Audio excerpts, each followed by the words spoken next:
church has replaced Israel. మరి ఇశ్రాయేలుకు ప్రతిగా సంఘము దేవుడు ఏర్పరచుకున్నాడని చెప్తున్నారు. Remember, we have said that in the Old Testament God specifically dealt with Israel. పాత నిబంధన కాలంలో దేవుడు ఇశ్రాయేలు జీవితంలో ప్రత్యేకమైన చొరవ తీసుకున్నట్టుగా మనం నేర్చుకున్నాం. But the problem was that they rejected their Messiah. అయితే ఇశ్రాయేలుకు ఉన్న సమస్య ఏంటంటే వారు భూమి మీదకి వచ్చినటువంటి మెస్సియాను తృణీకరించారు.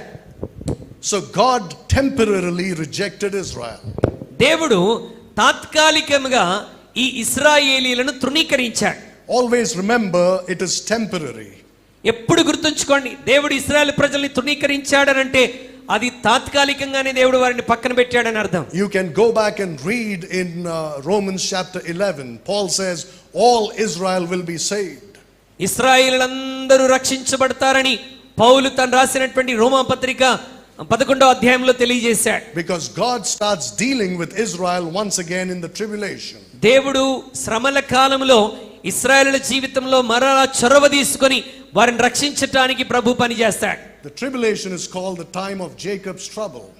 మరి ఈ యొక్క శ్రమల కాలాన్ని యాకోబు యొక్క శ్రమల కాలం అని పిలుస్తూ ఉంటారు. But these people say that God has forever rejected Israel.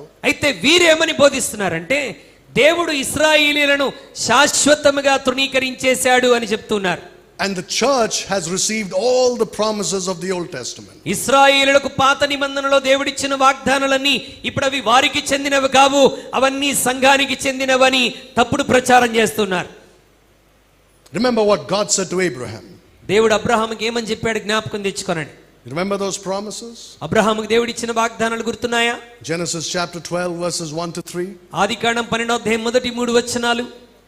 Genesis chapter 15, Genesis chapter 17, Genesis chapter 22. ఆదికాండం 15వ అధ్యాయంలో, ఆదికాండం 17వ అధ్యాయంలో, ఆదికాండం 22వ అధ్యాయంలో దేవుడు అబ్రహాముకి ఇచ్చిన వాగ్దానాలు. And the promises he gave to Isaac and to Jacob. ఆ తరువాత ఇస్సాకు యాకోబులకు దేవుడు ఇచ్చినటువంటి వాగ్దానాలు. The promises he gave to Israel. ఆ తరువాత ఇశ్రాయేలు ప్రజలకు దేవుడు ఇచ్చినటువంటి వాగ్దానాలు. The promises he gave to David. దేవుడు దావీదుకి ఇచ్చిన వాగ్దానాలు. All these promises, they say, have been transferred to the church's account. అయితే ఇక్కడ స్మిర్నాలో బోధిస్తున్నటువంటి వారు ఏమని చెప్పారనంటే ఈ వాగ్దానాలన్నీ కూడా ఇప్పుడు ఇశ్రాయేలుకి చెందినవి కావు, అవి సంఘానికి చెందినవని తప్పుడు బోధ చేస్తున్నారు. They say the Christian has replaced the Jew.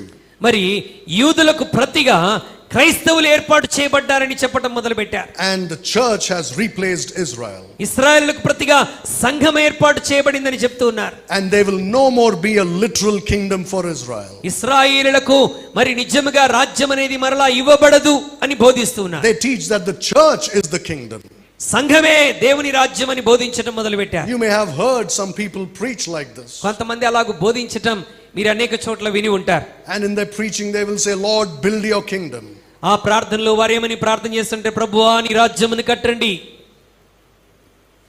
When we give our offerings, మనం కానుకలు ఇస్తున్నప్పుడు somebody will stand up and say, Lord, use this money for the extension of your kingdom. మనం కానుకలు సమర్పించినప్పుడు కానుకల కొరకు ఎవరైనా ప్రార్థన చేయమంటే, ప్రభువా ఈ కానుకలు నీ రాజ్య వ్యాప్తి కొరకు వాడుకోనండి అని ప్రార్థన చేస్తాం.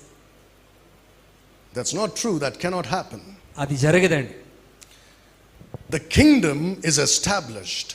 దేవుని రాజ్యం స్థాపించబడింది. Or it will be established. అది తప్పకుండా స్థాపించబడుతుంది. But the church is not established, the church is built. అయితే సంఘము స్థాపించబడదు, సంఘము కట్టబడుతుంది. It is built with spiritual stones.